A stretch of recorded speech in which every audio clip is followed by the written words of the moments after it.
That was signed for this particular parcel of land is collectively referred to as the Williams Treaties of 1923 and applies to lands east of Woodbine Abbey. I would also like to recognize the enduring presence of Aboriginal peoples on this land. Perfect. Thank you very much, Roy, and to our youth council. We have over 35 students who meet on a regular basis and talk about political issues and are engaged in the political process, so thank you to those who joined us tonight. And actually, this was putting this event tonight together, we were certainly helped by the youth council, and they've got questions for the panel as well. In terms of getting this going, I first want to say we've held a number of town hall events that were born out of a particular issue of the day, whether it was assisted dying, whether it was drug policy dealing with cannabis legalization, whether it was electoral reform, where there was a committee study going on.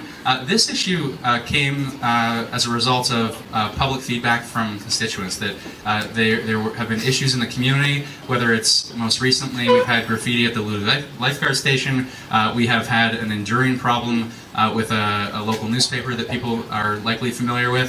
And while we have had success in terms of stopping the delivery through Canada Post, there have been continued difficulties in terms of preventing that kind of speech to be circulated into mailboxes through private delivery where people do not want to receive it. And we're going to hear from someone in our community who has done a lot of work to fight that. I'm not going to speak long. I'm going to be more asking questions, but I did want to note and give some context. So, stand away from the mic. Any identity in your gender, it is okay to practice any religion in Canada because that is the Canada that I call my home.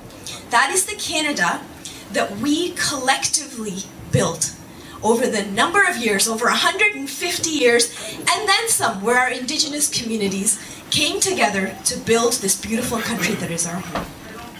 I came to Canada when I was, 12 years old. I moved here from England. And when I came to Canada, it, to this day, surprises me, it humbles me, that how can we, as such diverse groups of people, how can we practice different religions, hold different ideologies and different identities? How can we look different and yet, at the end of the day, still can be one of the most peaceful nations in the world? How is that possible? And something that I have discovered over these past number of years in my role as a member of parliament, in my role as a lawyer for municipal government at some point in my life, in my role as a student activist, trying to bring people together, bring communities together, what I have learned is that it's not easy.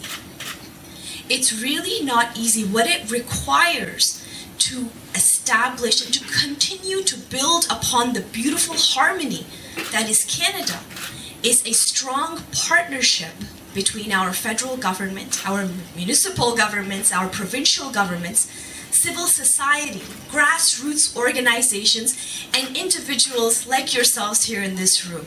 It takes that partnership for us to come together, keep those conversations going, and to really encourage one another and build upon our strengths together as a community, a Canadian community, a collective community that can be a mosaic, that can use our differences, our diversity to be our strength.